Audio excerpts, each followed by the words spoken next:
जय श्री राम भाई वीडियो शेष पर्यंत देखो भल लगे। जो लोग मीट मांस मछली खा रहे हैं अपना पेट भरने के लिए, अपने बच्चों का पेट भरने के लिए किसी जीव को मार रहे हैं, आज तो पेट भर जाएगा, आने वाले टाइम में वो जीव आपका काल बन के आएगा। मैं इसको साइंटिफिकली भी बताऊंगा जी। साइंस ने ये प्रूव किया है कि कोई जीव मृत्यु को जब प्राप्त हो रहा होता है उसे ये पता लग जाता है कि मृत्यु होने वाली है। मैं किसकी बात कर रहा हूं? जिनको काटा जाता है। उनके आंखों से अश्रु बह रहे हैं। सोच के देखिए उस जीव के अंतर आत्मा की आवाज क्या कहने की कोशिश कर रही होगी। और जब वो आंसू बहा रहे होते हैं उस वक्त जो सिचुएशन होगी उस जीव की अंतरात्मा की आवाज से जो ईश्वर तक पहुंचेगी, उसका रिजल्ट क्या मिलेगा? इतना भयंकर उसका रिजल्ट नीचे आएगा, वापस उसका पार नहीं पा सकते। इसीलिए उसके कष्ट आगे भागेंगे, आगे जन्मों जन्मांतर तक खत्म नहीं होने वाले। हम सब कहते तो हैं हम गंगा नहा लिए 84 लाख जोनी से बाहर आ जाएं।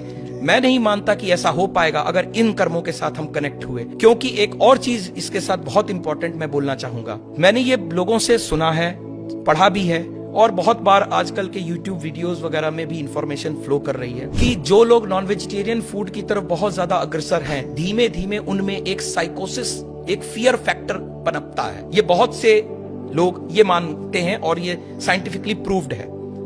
कोई बता सकता है ऐसा क्यों? इसके पीछे साइंस है।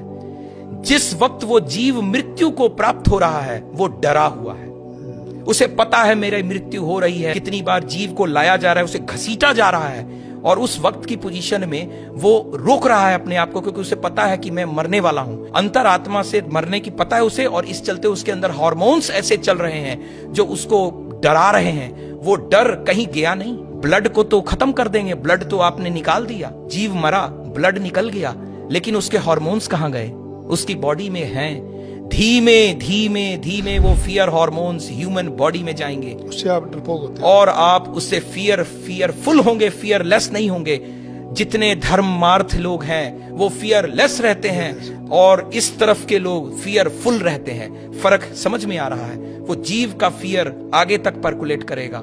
इसीलिए बीमारी हो रही है, इसका मतलब बीमारी भी आ रही है। तभी तो कहा जाता है कि ये स्वाइन फ्लू आ गया तो आप नॉनवेज फूड छोड़ दीजिए, ये फ्लू आ गया तो वो छोड़ दीजिए। और ये हार्मोन फियर फैक्टर पर्कुलेट कर रहा है तो लोग फियरफुल होते चले जा रहे हैं, प्लस कर्म खराब हो रहे हैं। मैं बार बार कहूंगा, काल पुरुष की कुंडली को कोई एस्ट्रोलॉजर और कोई भी धरती पर रहने वाला जीव जो समझ रहा है वो उसे भूले ना।